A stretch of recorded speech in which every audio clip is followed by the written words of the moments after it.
Türkmen diliniň düşündürüşli sözlügünde açyk sözüniň manysy ýapyk däl, gezlinäl, aýdyň, duru, tämiz, göni anyk diýen ýaly sözler bilen düşündirilýär. Mysal üçin açyk asman, açyk kitap, açyk gapy, açyk pikir, açyk gepleşik we şoňa meňdeşler. Onu açyk jemgyýet näme?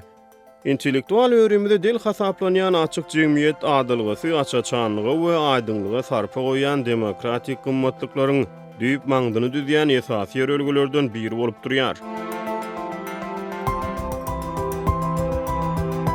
Açyk hökümet ýa-da açyk bazar şertleri diýen ýaly kontekstlerde açyk jemgyýet azatlygy we açaçanlygy aňladýar. Azatlyk we açaçanlyk demokratiýanyň aýrylmaz iki esasy tütünlerindendir. Görnükli intellektual Henry Bergsonyň 1935-nji ýylda çap eden Ahlagyň we diniň iki çeşmesi atly kitabyny açyk jemgyýet düşünjesi ilkinji gezek dolanşyga giridildi. Ýöne bu adylgy 20-nji asyryň görnükli filosofy Karl Popper'iň açyk jemgyýet we onuň düşmanlary işiniň üstü bilen has meşgullyk gazandy.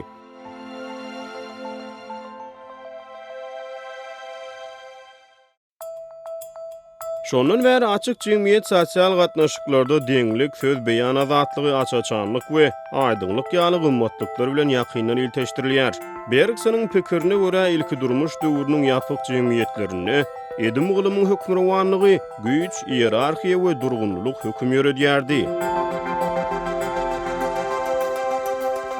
Popper ýapyk jemgyýeti edim gylymyň diýdim zorlugy hemde olary halkyň oýlanşyksız eýermegi bilen düşündirýär. Ýapyk jemgyýeti mysal edip Stalinçylygy görkezýär. Açyk jemgyýetlerde sosial edim gylymlara mejburi tabiinligiň ornuny şahsy erkinlik, rasionallyk hemde wakalary elekden geçirip bilýän tanqidi garaýşlar tutýar.